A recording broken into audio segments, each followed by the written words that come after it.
It's time for another episode of Did Jesus Actually Exist? The Gospels contain accounts not only of Jesus' life, but also that of his mother and father, his siblings, and also some of his friends. So, what I've always found particularly interesting is that as soon as the Gospels end, almost all of those people cease to exist as far as the Bible's concerned. In the Acts of the Apostles, the author known as Luke tells us that Mary became a Christian after Jesus died. But then a strange thing happens because after he tells us this, Mary just kind of fucks off. And this happens with most of the people that we meet in the gospel accounts. In the New Testament, the most prominent character aside from Jesus would be Paul.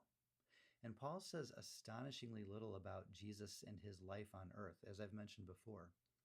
In fact, if you were to read Paul's epistles in a vacuum, you'd be hard pressed to really figure out a lot of what he was talking about without the whole context of the history of Christianity to back up your reading. And as I've talked about before, in the letter to the Galatians, Paul talks about going to Antioch to meet with Peter and James, and scholars almost universally assume that these are the Peter and James that are mentioned in the Gospels. Interesting side note, Paul in the letter to the Galatians mentions having basically a shouting match in public with Peter over whether or not it was permissible to eat with Gentiles. Paul ends up calling Peter a hypocrite. Why would Paul, who never met Jesus once in his entire life, feel comfortable publicly calling Peter out in front of everybody? Peter, who was supposedly the guy that knew Jesus the best on earth? Seems kind of weird. Try to imagine. Your best friend dies, and then 20 years later, you make an acquaintance of some random guy who never met your best friend, but actually starts shouting at you in public because he thinks he knew your friend better than you did. That's the level of bananas we're talking about here. And even if we grant for the sake of argument that this Peter and this James are the ones that are mentioned in the gospel accounts, this is their only real historical record. It's the same across the board for almost everybody else in the New Testament. We already talked about Mary, the mother of Jesus.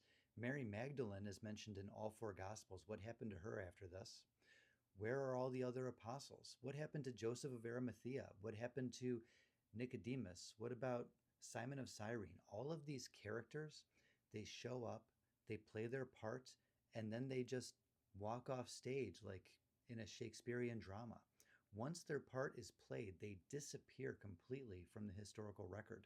One would think that if Jesus and all of these people actually existed, now, if we assume a historical Jesus, if we assume that the bedrock story of the Gospels is historical, I find it inconceivable that the people who came together to create the religion that would define the next 2,000 years of human history just kind of got a few blips in the New Testament and then vanished into the ether of history, almost as if they never existed.